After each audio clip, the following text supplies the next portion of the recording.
periodic classification of elements.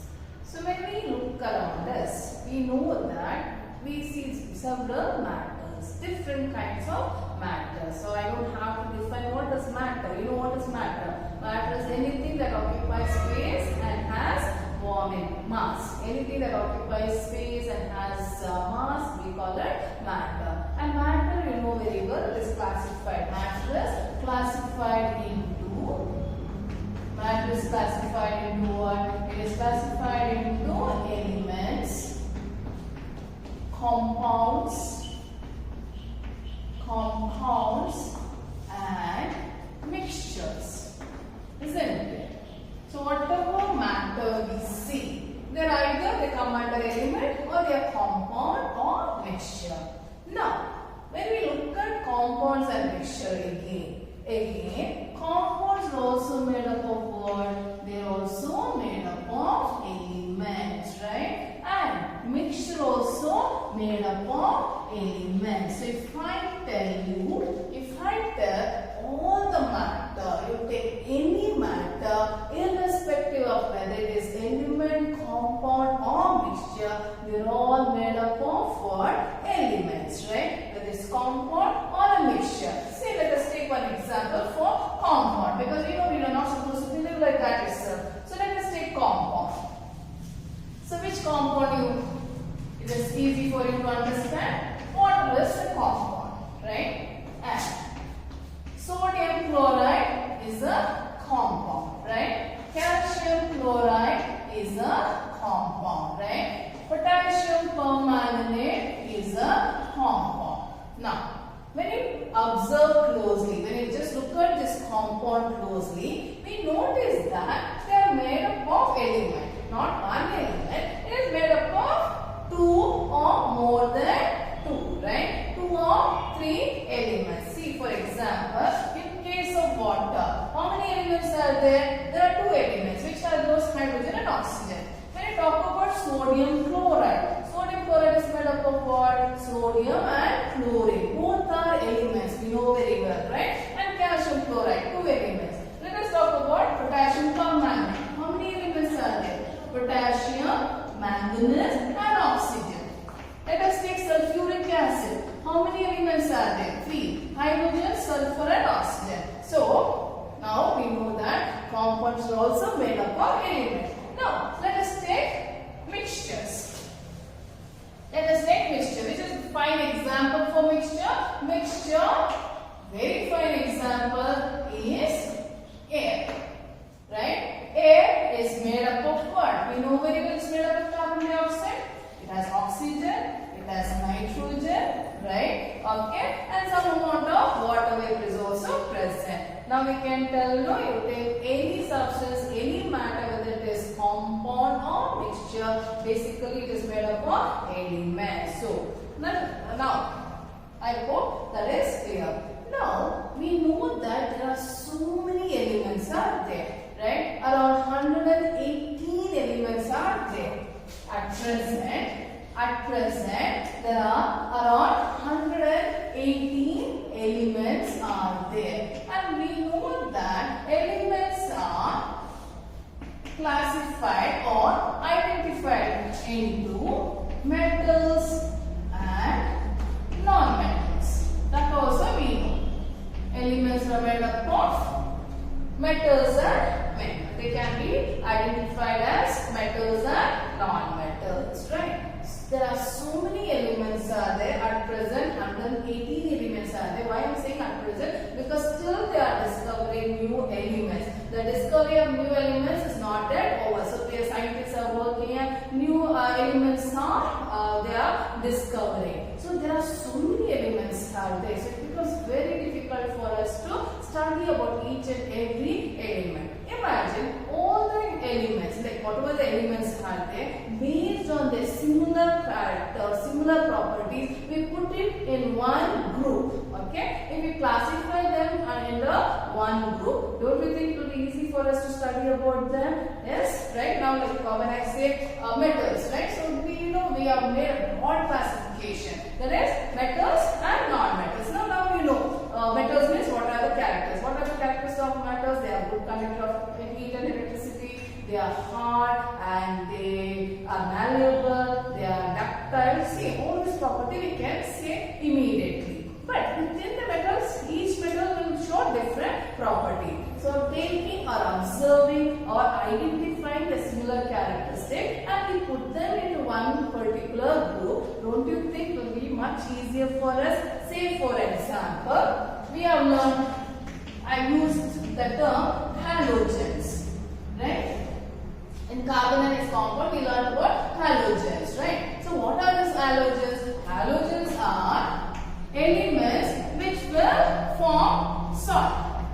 Salt forming elements, right? So if I can identify those elements and if I put it in one group, it will be easy for me to understand and learn about their properties. So by now you know which are the halogen. We know fluorine, chlorine, okay, bromine, iodine. These are all halogens. See, when I put it them under one group, I know they are the salt forming or they are the halogen. So scientists have taken an effort to identify the characteristic properties, everything, and they have tried to classify the elements. Okay, so how they have classified? Okay, that's what we are going to learn, and how, like in the past, how they attempted to classify the then known element. During those days, only 30 elements were known, right? As they started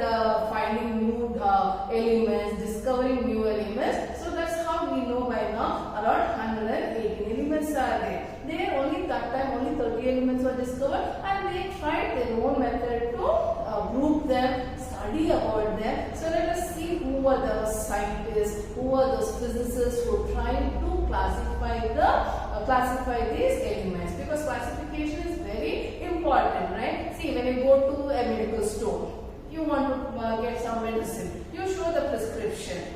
How does that pharmacist will try to figure out? You know that he would have classified the medicine. Some are analgesic, that is painkiller. Some are for skin infection. Like that, he would have arranged that in different compartments. So when it is arranged in different compartments, he can immediately go to that shelf and he can find out. So in the same way, even in our house also, right? Like if you go to kitchen, your mother would have arranged so neatly that, you know, all the spices one side, okay, all those dals one side. Even in your own wardrobe, right? You would have kept your dresses separately, right? One is for party wear, one is for casual. Like that, we segregate, right? Why we segregate these substances? It will be easier for us to identify.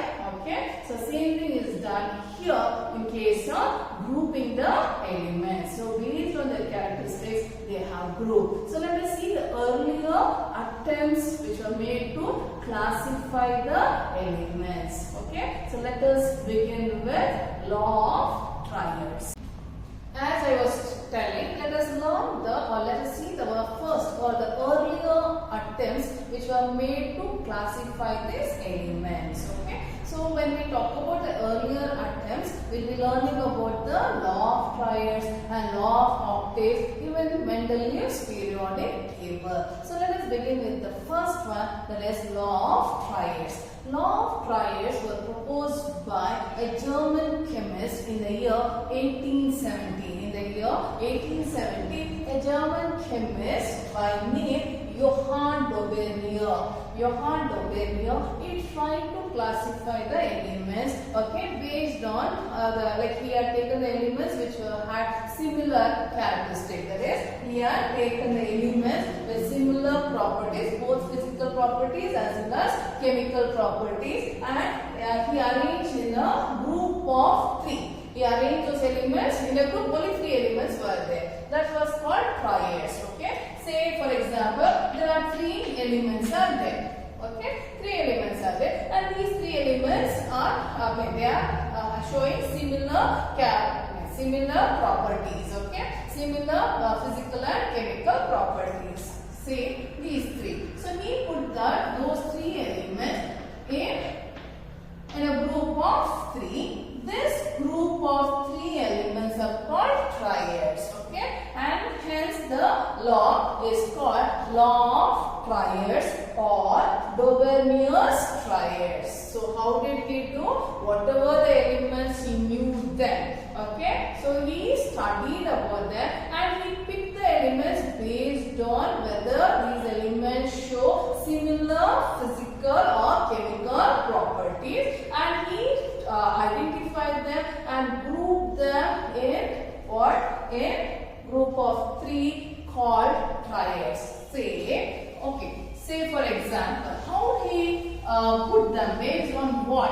Okay, how did he group? Okay, we know that he has selected based on the similar physical and chemical properties, but they should have some parameters, right? How he could arrange them, what property or what criteria he had taken.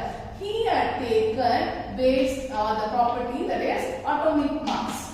He had taken the atomic mass. Based on the atomic mass, he had arranged them in their increasing order of atomic mass. He had arranged the elements in the increasing order of atomic mass, their atomic mass. Okay, right? So that's how he did. Say for example, there are 3 elements are there, as I told you, 3 elements which show similar properties. Okay, so according to their increasing order of their atomic mass, he placed them in a group, and this group is called triads. So when he checked the atomic mass of these elements, when he took that, when he studied about it, he found that the atomic mass of the middle element will be the average of the atomic mass of the other 2 elements, that is A and C. Okay, that is when he has taken these 3 elements and when he arranged them in their increasing order of their atomic mass. Okay, and what did he found? He found that the atomic mass of the middle element will be the mean or average of the other 2 elements, say A and C. Okay, that is atomic mass of A plus atomic mass of B. When you take the average, you got the atomic mass of C. Okay, atomic mass of C. That is how he had arranged the elements. Now let us see few examples of the triads. Okay, so let us see the first triad, that is of lithium, sodium and potassium. You know, Li is lithium, Na is sodium and K is potassium. So we have taken these elements and they are all similar. They all have similar elements. You know very well. All these elements are what? All are metals. You know very well. All are metals, isn't it? And second one, when you know very well, these elements are called alkali metals, right? They are all alkali metals. That means when these metals reacts with water, when it reacts with water, it will form alkali. Alkali means what? Hydroxide, isn't it? They form the hydroxide and hydrogen gas will be liberated. Say for example, let us take sodium. When sodium reacts with water, you get the alkali hydroxide. Okay? Sodium hydroxide is formed and hydrogen gas will be liberated, isn't it? Right? So they are all alkali metals and they all are monovalent. They are monovalent. That means they have only one. Valency is 1. You know that, right? Lithium, you know what is lithium? Atomic number is 3. 2 and 1. Sodium atomic number is what? 2, 8. Atomic number is 11. 2, 8, 1. Valency is 1. Potassium is 19. So you know 2, 8, 8, 1. So they all are monovalent. So they are similar. They have similar characteristic or similar property.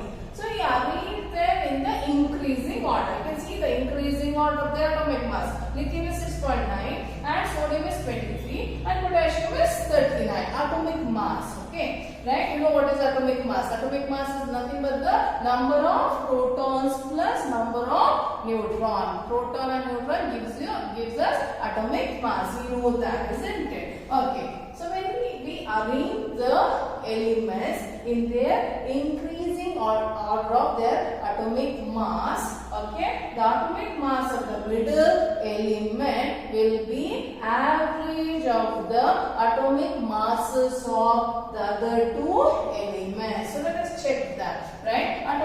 So let us take the atomic mass of lithium plus atomic mass of potassium. Let us take the average, right? When you take the average, you will be getting, how much do you get here? So you get 45.9,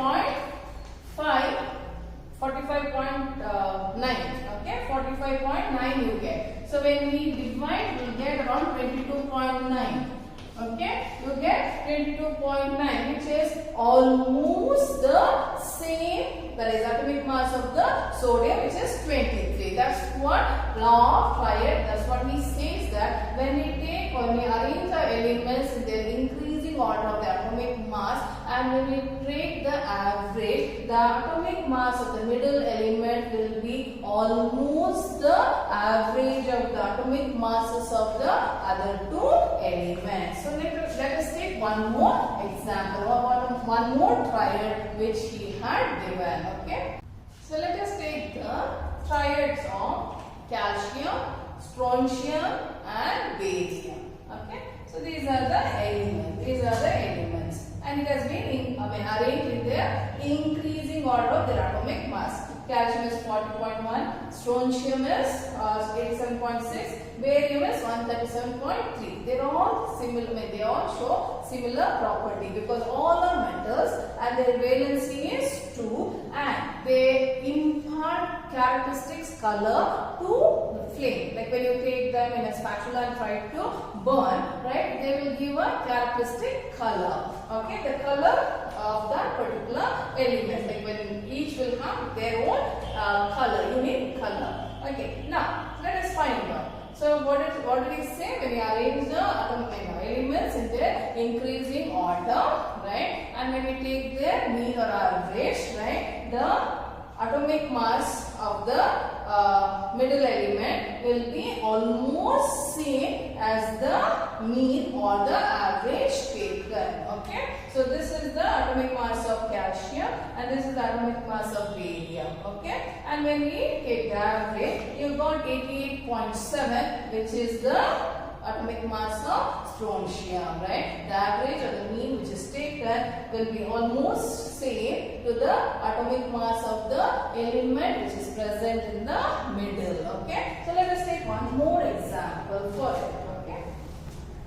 So this is one more triad given by Duvernay, that is chlorine, bromine and iodine.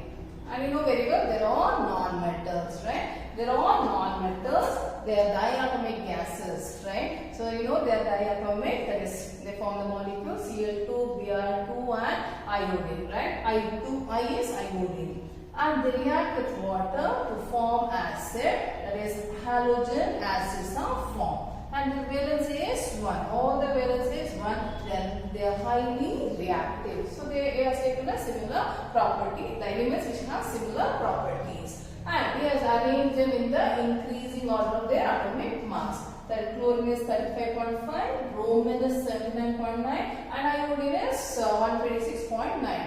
Okay, so when we take the average, right, you get 18.2, which is almost the same atomic mass of bromine. So this is about the law of triads. Okay, what does the law of triads say? When we arrange the elements in their increasing order of the atomic mass, okay, and if we take the average or the mean of the elements, whatever the mean or the average we get will be the atomic mass of the middle element. So that's what law of triads. So we saw the 3 triads which Duvernay had done.